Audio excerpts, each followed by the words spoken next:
So let's get started. What I'm going to cover, obviously, first one is what I call getting your house in order, which is your website, making sure it's a marketing website, and the second one's going to be building your digital DNA.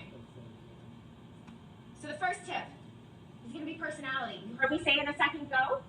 We'll say it over and over and over again. That people buy people. They don't buy you. They don't buy your product or services. They buy you as a person.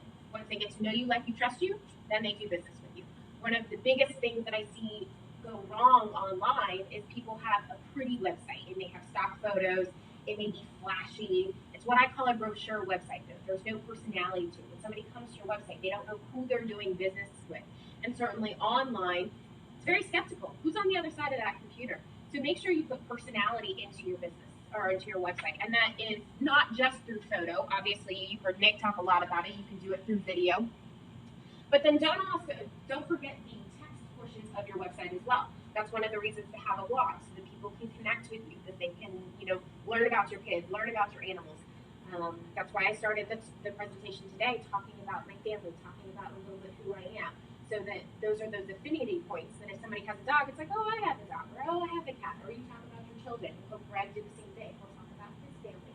So make sure you're putting that personality on your website, not only with photos, but as text as too. The second one's going to be credibility. You guys obviously all know that one. That's what you're here for. So make sure that credibility gets onto your website. You can obviously put as seen on, stand here, so maybe back and forth. You can obviously, once the show airs, you can put as seen on ABC, CBS, and Fox, those affiliates like Nick talked about. You'll also notice with Christine Ray down here, it says best-selling author and CSPI president. You'll notice that we put credibility in text as well, because obviously somebody's eyes are going to go to the media logos and they're going to look at it and it's going to be credibility, but they're also going to read and scan your site as well. So don't just think about how pictorially you can put that stuff on your website, but where else you can write it as well. But one strategy that you can all start doing now is soon to be appearing on. So that's true. So you can go ahead and put those logos on your website and use them. Oh, I'm getting So soon to be appearing on it, and it's just a quick change that when it actually appears, you put as seen on or as featured in. Same thing. Got it. Seen in the appearing of means what? I'm sorry? It says seen in the appearing. No, it says soon to be appearing on. Soon to be appearing. Yeah, and then the logos. So you can go ahead and start using that credibility. Same thing with a book. If you guys are doing the books with us and it hasn't come out yet, you can say the forthcoming book. So you can start talking about it as it comes. 3 is going to be targeted metadata. This is your search engine optimization. If you have specific questions on search engine optimization, I am happy to go over any questions that you have. It can be a much lengthier conversation, so I'm just going to hit on some small ones right now. But no, there's 2 things to know. Is one, what I talked about before, know your keywords. And if you don't know your keywords, if you don't know what people are using to search for your products or services, go to Google and Google's Keyword Planner. It's a part of AdWords. And in that tool, you can type in what you think people are searching for, and it'll spit back results on what people are actually searching for, and it'll also tell you the search volumes and stuff like that. So pay-per-click and organic are 2 totally different things. They don't talk to each other. They have nothing to do with each other. Pay-per-click is you got to feed the beast. So you got to keep it going. In a real estate analogy, I work with a lot of real estate developers, and I tell the developer who's doing like a project of a building, do pay per click, because it's a quick thing. You'll get on the first page, all that.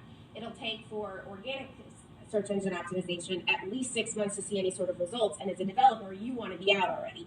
So it's project based. So how do you want to? Do you have it, one product or service, that you're trying to fill right then and there, do pay per click? If it's a much longer, like a full business model, you're better off going organically, because eventually you'll rank and you won't have to feed as much with the pay-per-click. Does that make sense? Yeah. Okay. So 2 things with this. So 1, know your keywords. 2, make sure that they are in your metadata of your website. You don't really have to know what that means other than they're highlighted pieces of code that Google sees that basically tells Google what your website's about. And I say Google in all of the search engines. I just use Google because it's the biggest. The next one is going to be blogging platform. We use WordPress. We put every single website that we do onto WordPress. There are 2 reasons that we do that.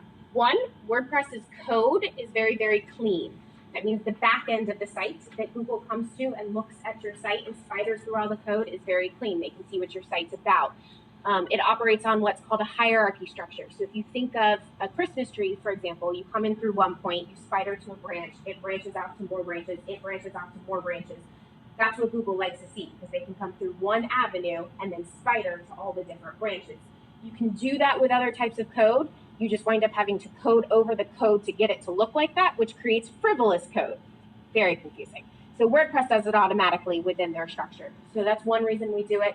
The second reason we do it is to update your website. You don't have to reinvent the wheel. People say all the time, oh, there's an app for that. Go get that on your phone. With WordPress, there's a plugin for that. So anything that you want to do, whether it's a video, a social media app, a chat box, a pop-up, anything you can possibly ever think of, there are plugins to do that. Now, my slight PSA is just because there's a plugin, don't necessarily add it to your website, because sometimes plugins don't like to work with each other. So don't start adding 50,000 plugins to your website, because your website will break. But there are plugins, and it makes it easy to update your website. And you go to YouTube to learn how to use WordPress. Yep, and anybody, the question I usually get with WordPress is, well, isn't it hard? Don't you have to work with templates and all that? I can put any website onto WordPress exactly as it looks today, and it will look the exact same thing tomorrow. It will just be on WordPress. So anybody who tells you that that can't be done doesn't know what they're talking about. Okay, number 5 is going to be a mobile-friendly website. Google has now said, well, they said this about last April, I think, that if you're searching on your phone and the website is not mobile-friendly, that they will no longer rank a non-mobile-friendly website when you search from your mobile browser. So you definitely want to convert things to mobile. There are 2 ways to have a mobile website. There's what's called mobile responsive, which means the code, like you can watch a site, it kind of manipulates and changes its format to be mobile responsive. Or there is a mobile website, which will recognize that you are using either a smartphone or an iPad or something like that, and it actually sends you to a mobile website. So it is a separate website.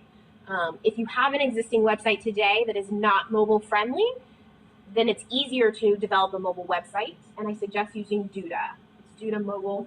I think it's dudamobile.com, but if you Google Duda, it'll come up, and you can create a mobile website. DUDA. So Google Duda Mobile. I believe it's dudamobile.com, but not entirely sure.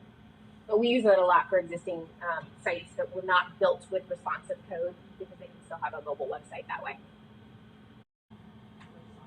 So GoDaddy is a hosting structure. WordPress is code, basically. So it's just because you host your site on GoDaddy, it could be on WordPress, because it's like the back end of your site itself. So it's 2 totally different things. One houses a website, one is actually your website. Okay, 6 is going to be lead capture with autoresponders. So a couple things to note about lead capture. Number 1 is that unlike a landing page where you may have one opt-in, so somebody maybe heard a radio advertisement, they're going to come to a landing page and you're getting them to opt into one thing on that landing page. Your website's different. Your website should have lots of different things that they can opt into. And the reason being, if you just tell them, here's my special report, opt into their special report, what happens if they don't care about that special report? But maybe they wanted a free video series, or maybe they really wanted to be a part of your newsletter, or maybe they wanted a free copy of your book, or maybe they were interested in a free consultation, or maybe they were interested in whatever it is. But if you limit yourself just to one lead capture on your site, then you're limiting yourself to people that just want that one item. So we talk about having lots of different lead captures and having lead captures on every single page of your site. You'll see that we put them a lot onto sidebars, because you never know when somebody's going to raise their hand and say, I'm interested in whatever I just saw, and now I want to sign up. So don't just limit it to the home page or in one location, so that that person has to remember where to go back to that they saw the sign up that they wanted to, and yet make sure it's always there. This is also my number 1 converter for lead capture. It is a WordPress plugin called Opt-in Crusher, and it converts better than any of the other lead capture we put on any other website. Opt-in Crusher. Opt-in Crusher. It's also known as what's called a sticky footer. So if you were to scroll on this site, this stays there no matter what, and you scroll, and so it stays there. So it's there no matter what page you go to, unless you actually close out of it, and then obviously it goes away. We're also now testing what's called sticky sidebars. So there's like a little button, if you will, right here that stays there no matter what. We're testing them with, I've got a couple different dental practices that are doing like appointment setters as sticky sidebars, and they're working really well. So, It's not the name of the plugin, it's sidebars. huh? It's not a plugin. That's yeah. It's not a specific plugin. It's not a plugin. It's code. Yeah. Oh, okay. That's just what it's called. Yeah. The results in comparison to the footer and the sidebar. Inconclusive in the moment. Okay. So oddly, it's not comparing apples to apples because they didn't like. So I did a special report sign up here. You can't really have like a form code here because it's intrusive. So you have to have a button. They click on the button, it expands, and you have a form. The special report as a sticky footer they didn't like, but appointment setting as a sticky footer or a sticky sidebar they liked. So it's not really apples to apples from what I've seen thus far. What is the sticky footer offering? This is offering a special report. Yeah, and the reason I actually show this slide, that right there actually scrolls through multiple offers, but this is also to show you that this offer and this offer are the exact same thing. This was the one that converted, that didn't convert. The other reason that I think this one didn't convert is there are lots of studies that show that every time you make somebody click on something, you lose a percentage of your people. Maybe their website browser timed out, maybe they decided they didn't get to where they wanted to go, whatever. So by having them click to this to then get a form, we lost people as opposed to just having the form code right here. If you guys don't have a system for form codes and autoresponders, there are kind of three that I suggest, varying in price. The first one is going to be Aweber. It's a really good solution. It's about $19 a month. The second one up is going to be One Shopping Cart. It's about, I think it's $69 a month, the package that I recommend. The difference between One Shopping Cart and Aweber is One Shopping Cart allows you to do form codes and autoresponders just like Aweber does, but it also allows you to have a cart on your website as well. So some of you're buying books, buying CDs, buying DVDs, buying whatever. One Shopping Cart allows you to do that where Aweber doesn't. And then kind of the Mac Daddy solution if you're looking for both online and offline automated capabilities, if you will, is Infusionsoft. Who? Infusionsoft? Oh, yes. Yeah, that's what we use as a company. So those are kind of the three that I suggest if you don't currently have something. There are obviously others, but those are my three favorites. What do you think of delivery rates, email delivery rates compared to Aweber and Infusionsoft? You mean their comparative delivery rates? Right. So here's the thing about that. Aweber makes you do double opt-ins. There's no way to get around the double opt-in. Double opt-ins, you're going to have better delivery rates because they, you know what, I'll explain that to you. Anyways, so Infusionsoft, because they don't have to have double opt-ins, automatically their delivery is going to be less because they're not as secure emails, all that sort of stuff. Yeah. So that's what I've heard. I was wondering if you had any Numbers, specific numbers? No. I mean, I have clients that say that their clients' emails get into spam both with Aweber and with Infusion. So, I mean, it happens with both. There is no foolproof system. You kind of have to look at the overall picture and the overall capabilities. I would be more concerned with the functionalities of Infusionsoft. If you want to use those types of functionalities, Infusionsoft, there is no other option. They're the best one out there. If you don't need all those capabilities, then go with Aweber's. So it's like pros and cons of both. Okay, 7 is going to be CTAs, or calls to action. One of the biggest problems I see on people's websites is actually not lack of content, but it's too much content organized in a terrible fashion. It's what I call analysis paralysis. So somebody comes to your website and goes, what do I do? Where do I go? And gets lost and gets so lost that they just leave. You don't want that. So calls to action are a great way to tell people what to do next. So in this case, you want to learn about financial planning, tax advisory, or estate transition. Those are his three main areas. Which one are you interested in? Click on that, and it kind of takes you down that rabbit hole. Just how you have a sales process when you get on the phone, you have a sales process when you're meeting somebody in person. Your website should be the same. There should be calls to action to lead people down the rabbit hole that people say, yes, I want that. They step through that one. Yes, I'm interested in that. They step through that. Yes, I want this one. We'll go this way. Your website should do that. So calls to action should be on every single page of your site, not just your home page. That means if you have a services page that talks about whatever your service is, don't just end it. add a button at the bottom that says, ready to get started? Click here now.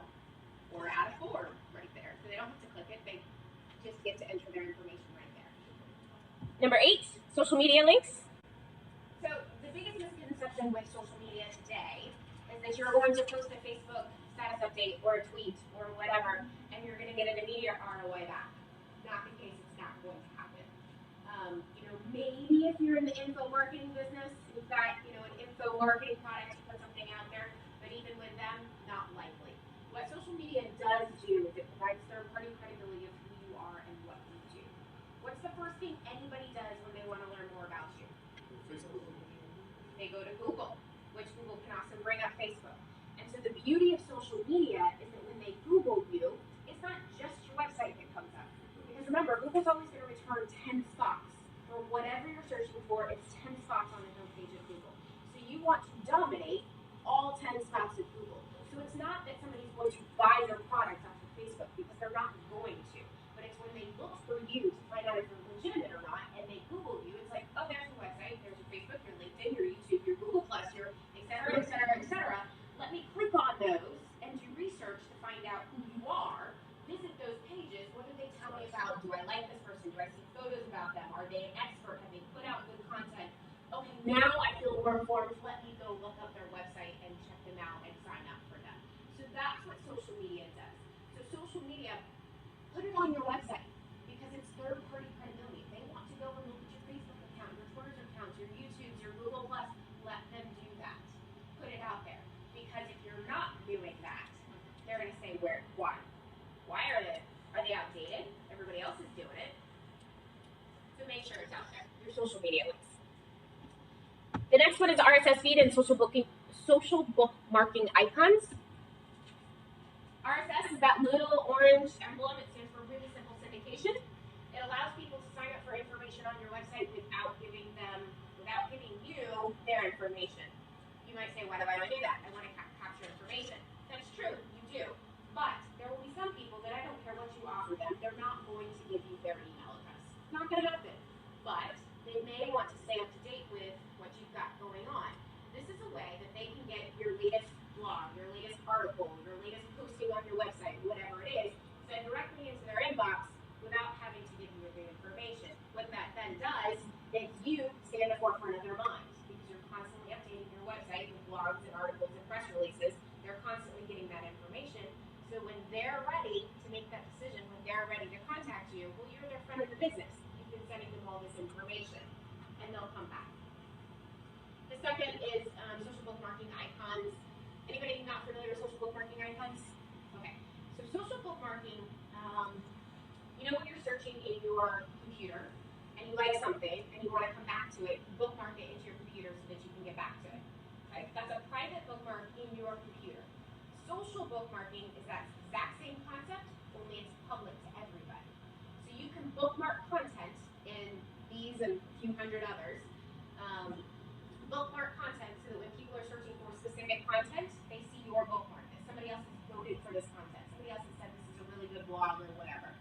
So it allows you to syndicate your content, if you will, for others to find it given those set of keywords. So social bookmarking icons, not everybody's going to use them, but if somebody stumbles across your website and is familiar with social bookmarking and they want to share your information with somebody else, that's a way that they can do it. Work? So on a very non-technical, basic level, they click on that button, a thing pops up, tells them to log in. If they may already be logged in. If they're not logged in, it tells them to log in, and then it tells them URL, keywords, and bookmarking. And so they bookmark your content in their account saying, this is a good blog on XYZ. Okay, so 10 is going to be frequently updated there we go. Frequently updated content. Content is king online. Good, frequently current, relevant content is good for 2 reasons. 1, search engines. Left side. Search engines. If your site has not been updated within the past couple of months, you're outdated.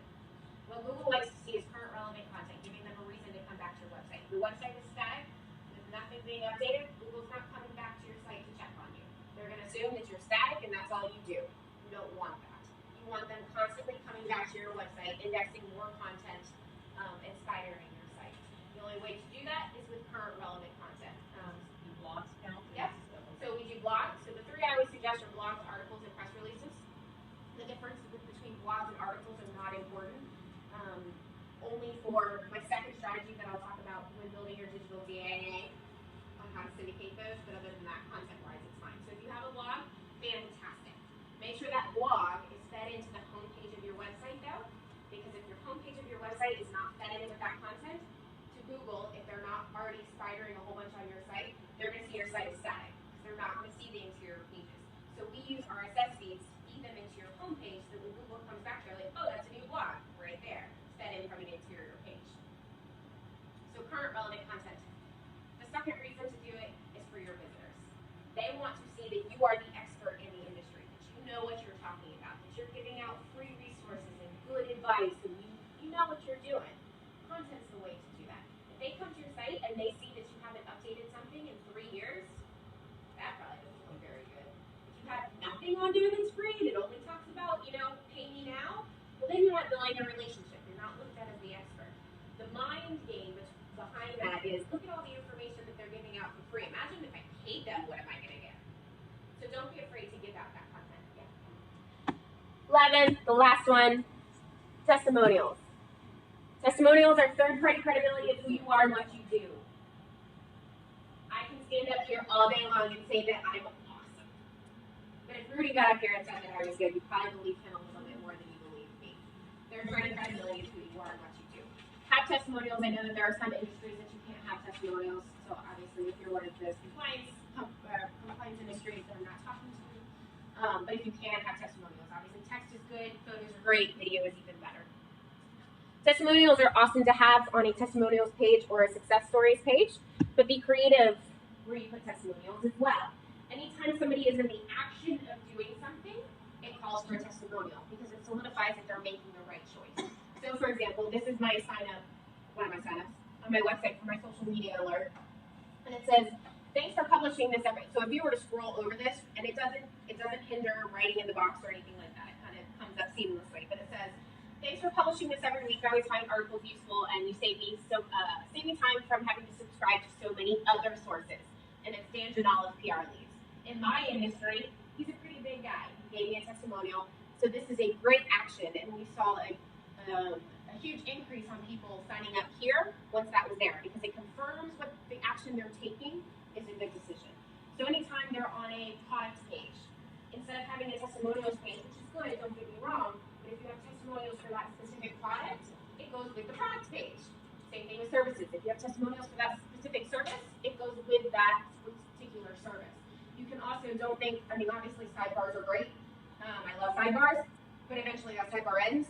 Not if it gets really, really long. So you can also insert it like you would a quote in a book. So you're talking about your service, lying down, you've got specific testimonials, and it continues on. So if people are scanning, it also shows, the testimonial right there. The second one's going to be building your digital DNA. So you heard me ask this question before. What's the first thing anybody does when they want to learn more about you? They Google you.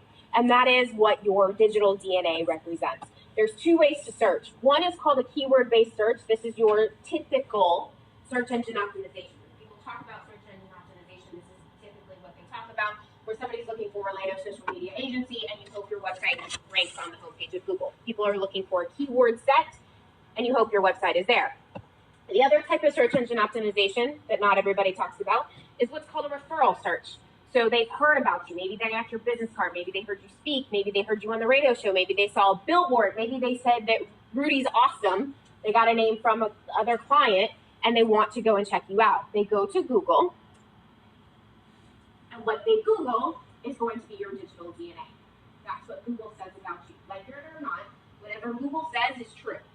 You've seen those commercials where the male model of the guy that's like found it on the internet. It's funny, but it's true. If you've been in business for 25 years and Google doesn't represent you've been in business, so if they can't find you, then I don't care. You haven't been in business for 25 years because Google's the authority. So that's what we call your digital DNA. Your digital DNA measures the strength of your online presence. It is your digital footprint. So here's a fundamental of SEO. So you've got your website in the center, which is your main website. You've then got these yellow balls linking back to your site, your main site. Those are your content sites. And then you've got the social media sites, the blue sites, linking back to the yellow sites, which links back to the red site. Everybody see that? Google loves to see links to your site. We know that for search engine purposes. What Google really likes to see are links to links to links to links to links back to your website, interweb of things. So the strategy I'm going to teach you is based off of like SEO 101, where social media links to content, content links back to your website. Make sense? So your first step is going to be creating a blog. So the strategy that we use is we write a blog. Say, if you're a dentist, 3 tips for whitening your teeth. Is that a better example at the moment? So we write a blog, 3 tips for whitening your teeth. We take it, we post it on your website. We then go to OnlyWire. This is a aggregate of those social bookmarking icons that I talked about earlier. So this site allows you to basically bookmark it once, hit submit, and it bookmarks it to all hundreds of the social bookmarking sites at one time. So you don't have to log into each one. Now, caveat to that, you do have to have a login for each one. So hire a temp, get your assistant to do it, set up the login accounts. But once you have the logins, you stay logged in, so that you just have to click submit and it automatically bookmarks it to all those sites. We then take one of those links from one of the top 5 sites, which are Dig, Delicious, Reddit, StumbleUpon, or Technorati. Those are the 5 top social media sites. Stay with me, Gary. Dig, Delicious, Reddit, StumbleUpon, and Technorati, and we post it out through social media. Because if you remember that kind of molecule thing that I talked about before, the social media sites are the blue balls that link back to the content site, which in this case is one of the social bookmarking sites, and your social bookmarking site links back to your homepage of your site. I'm sorry. Dig, Delicious, Reddit, StumbleUpon. Technorati. Does that make sense? So you're creating that interweb of links that Google likes to see by posting it to Facebook, linking back to one of the social bookmarking sites, which links back to your main website. So then you take it and you then create an article. So without having to reinvent the wheel, remember that I did 3 tips for whitening your teeth for a blog purpose. I now add 2 more tips for whitening your teeth. I changed the headline because obviously it's now 5 tips for whitening your teeth. And I now have an article. So I didn't reinvent the wheel, I just expanded it a little bit. And I now have an article. I take that article, I post it on my website, and then post it to Tumblr. Sorry, you're going to have to do that again because I was still writing the previous one. I apologize. Okay. No, I was just sorry. We had a side conversation. If you're passing, You should stop having side yeah, well, if conversations. you're posting things 3 times through Twitter through Buffer, you could actually do your website and 2 of them. That's true. The conversation we had, yeah, sorry. True. And I was writing that down in such a way that it would make sense Okay, so tomorrow. then you have an article. Yeah. You take the article, you post it to your site, you then post it on Tumblr. The same answer. No, Yes. But don't the duplicate content No. No. Well, no. So you take that, you post it to your website, you post it on Tumblr. You then take that Tumblr link and push it out through social media. Because then it goes social media to Tumblr, Tumblr to your website. Right? So that's going to have to be one way through then. right? Yes. Okay, fine. Yep. To answer your duplicate content question, there's no such thing as duplicate content. There is what's called duplicate competition. So Google does not negatively knock you for duplicate content. You just don't get credit for it. So say there's a site that has one piece and the exact same thing as the other piece, they will take the more authoritative site, rank that site, not rank the other one. Doesn't matter because I don't need that article to rank both on Tumblr and on my website at the same time. So it doesn't matter. Because what you're trying to get at Tumblr is not necessarily the content, it's the links, the web of links. Correct. The other part to that is duplicate competition goes much more than just your text. It also has to do with the CSS of your website. So literally, did somebody copy 2 sites and they're exactly the same? So you're looking at like how it looks, at the structure of it, the coding of it, the metadata of it, everything. Make sense? Plus, you can turn off on WordPress where it doesn't crawl and read. You can either turn it off or there's called no index to follow. No index to follow. So for articles and for blogs, I take that a step further and I create what's called a quote card. How many have seen the Tony Robbins, the Jack Canfield, the Brian Tracy's on Facebook having their an image with text and it says Brian Tracy or whatever? I pull out a quote from the blog or the article it through, I don't know how to pronounce it, QUOZIO.com. Spell it again. QUOZIO.com. I put the quote and I say who said it, I hit go, and I get a pretty pictorial card that I can then share on Facebook. So it's just another piece of content that you can use. That again. So I take, so say I've done 10 tips to increase your Facebook likes. I pull out one little snippet of there, like a soundbite almost, that I can quote myself saying. I put that quote in here. I put who said it, me, Lindsay Dix. I hit go, and it comes back with what's called a quote card. So you've probably seen them online. The next one is going to be press releases. So here's my press release strategy. Press releases online are much different than they are offline. Offline, you have to have something newsworthy and earth-shattering to get picked up anywhere. Online, pickup is according to keywords. So it doesn't matter what you're talking about. If the content piece matches the keywords, matches the search, ranks high enough, it'll get picked up. So instead of always having something really newsworthy, like won an award or doing a charity or speaking somewhere or something like that, we write press releases that you just did, just published a blog. So for me, if I wrote a blog on 10 tips to increase your Facebook likes, I would then write a press release. Social media expert Lindsay Dix publishes new blog 10 tips to increase your Facebook likes. The structure of the press release is the exact same as a normal press release structure. The first paragraph is an intro. You might then quote the actual blog for more information, link back to that blog, keep the structure of the same press releases, and then you send out the press release through the press release site. Post it to your website, send it through the press release site, take that new PR log link that you're going to get, push that out through social media. So then social media links back to the press release site links back to your website, creating that web of links again for social media. So you've now created a blog, an article, and 2 press releases, 4 pieces of content off of 1 idea. 2 press releases? You write 1 press release off the blog and 1 press release off the article. So if you go back to my dental example, 3 tips to the blog was 3 tips to whitening your teeth. You then added 2 more pieces of tips, and you did 5 tips to whitening your teeth. You then write a press release. Dental expert Bob Smith publishes new blog, 3 tips to whitening your teeth, and dental expert Bob Smith publishes new article, 5 tips to enhancing dental hygiene. You now write 4 pieces of content from 1 idea. When you're doing one blog, you're saying break it up into 2. No. If you're writing 1 blog, you follow the blog strategy. So if you've written a blog, you take the blog, you post it to your website, you then push it out through OnlyWire, you take that link, you push it out through social media. You then do an article. You take that article, post it to your website, post it to Tumblr, take that link, push it out through social media. You then write the press release on the blog, put it on your website, push it out through one of the PR sites, which is there's prlog.org, and then there's also Pitch Engine, for those of you little heads. Pitch Engine. You then take that link, push it out through social media. You then write a press release on the article, post it on your website, push it out through one of the sites, take that link, push it out through social media, and you've now got 4 pieces of content. So you did 2 blogs, but you just took two different avenues. True. That's all. Yes. The next one is going to be video. So we've talked about there are 5 content pieces. We talked about blogs, we talked about articles, we talked about press releases. The 4th one is going to be video. So obviously you can do this for the video here, you can do videos that you're doing in your business, videos. But going back to the content strategy and the strategy of using one idea and being able to turn it into all this media, you can also use something like Camtasia or one of those screen capturing softwares, and you can take your blog or article, put some slides to it, and now you have a video that you can then syndicate through the video syndication sources. EasyWebVideo.com is a great source because it allows you to put calls to actions in your video. So say in minute 1 you want to pop up to say download my free special report, you can do that. It then also is an aggregated site to where you submit your video and it submits to all of the video syndication sites there are. There's many, many more than just YouTube. There's MetaCafe, there's Vimeo, there's Blip, there's Dailymotion. And just like the social bookmarking aggregate, this is the same thing. So you only have to upload your video once, click submit, it goes to all of them.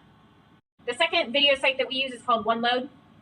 The only difference between OneLoad and EasyWebVideo is EasyWebVideo allows those CTAs and is the aggregate. This is just the aggregate. Just the what? Aggregate, an aggregated source for all of the video sites. So instead of having to log into YouTube, uploading your video, log into Dailymotion, upload your video, log into MetaCafe, upload your video, log into Vimeo, upload your video, log into Blip, upload your video. You can log into just OneLoad and syndicate to all the other ones. Which is what Easy Web Video does, right? It does. Only Easy Web Video also allows you to add calls to action to your website. So say at minute 1 you want a free special report offer. It does that. It's also paid. I don't remember how much it is. This is free. So are you saying use both or just off? One. Just pick one. Whichever one you want. Those are just the 2 that we use. So remember, 5 pieces. We're talking about 5 pieces of content. So you've got the blogs, the articles, the press releases, the videos. The 5th one is going to be podcasts. And if you're really overwhelmed and don't want to do all 5 of them, you can skip this one because it's kind of like the redheaded stepchild. I can say that because I'm redhead. But podcasts, you strip the audio from the video you just created and you syndicate the podcast. We use Podbean, which is $99 a year. It also has a feed directly into iTunes, which is why I like it, so that you can have an iTunes channel. Microwave. Anyway. The other one we use is Podcast Alley. It looks like that. Podcast Alley does not feed directly into iTunes. It does not give you the RSS feed that you need for iTunes, but it does allow you to syndicate podcasts in a very niched fashion. Okay, so remember, blog, article, press releases off the blogs and articles, the videos, the stripping the audio, creating quote cards, all that sort of stuff, all came from that one idea. This is what you wind up with. Okay, so if you look right there, it says idea. Idea goes to blog. Blog goes to OnlyWire. OnlyWire goes to social media. Social media, I forgot to say this. Social media, you can actually turn that social media post into a photo using QZO, whatever it is, as well as a text. You can then repeat this because that goes back to your comment is that not everybody sees it the first time you post it, so you repeat it to Facebook. You can also automate that in Facebook called with Post Planner. They'll automate that for you. So Post Planner. So idea, planner. Idea to blog, blog to OnlyWire, OnlyWire to social media, split it off and repeat that. Idea to the article, article to Tumblr, Squidoo, goes to social media, split that, repeat that. The article then gets turned into the video. The video goes to one load goes to social media, repeat that. The video goes to a podcast goes to Podbean, goes to social media, repeat that. The article gets turned into a PR goes to Pitch Engine or PR Log, goes to social media, repeat that. And blog goes to PR goes to Pitch Engine or PRlog.org, goes to social media, text and photo, and repeat that. That's what you get from one idea. Couple more quick pieces to help you guys with all of this nonsense. Going back to your question, when you asked me about do I log into Facebook and upload it, do I answer no. Hootsuite. Hootsuite allows you to log into Hootsuite, and you can post to Twitter, Facebook, LinkedIn, Google+, and Instagram. Now, you can now post to Instagram. I think it's the paid version you have to post to Instagram. We only have the paid version. So, HOOTSUITE. Suite.com. Allows you to post to all of them at one time. And one more quick thing, IFTTT.com. It's in for ifthаттhenthis.com. It allows you to create rules. So, for example, if I post a blog to my website, post it on OnlyWire. If I post it on OnlyWire, then push that on through social media. So you can automate that entire process I just told you using ifThat. IFTTT.com, which stands for ifthаттhenthis.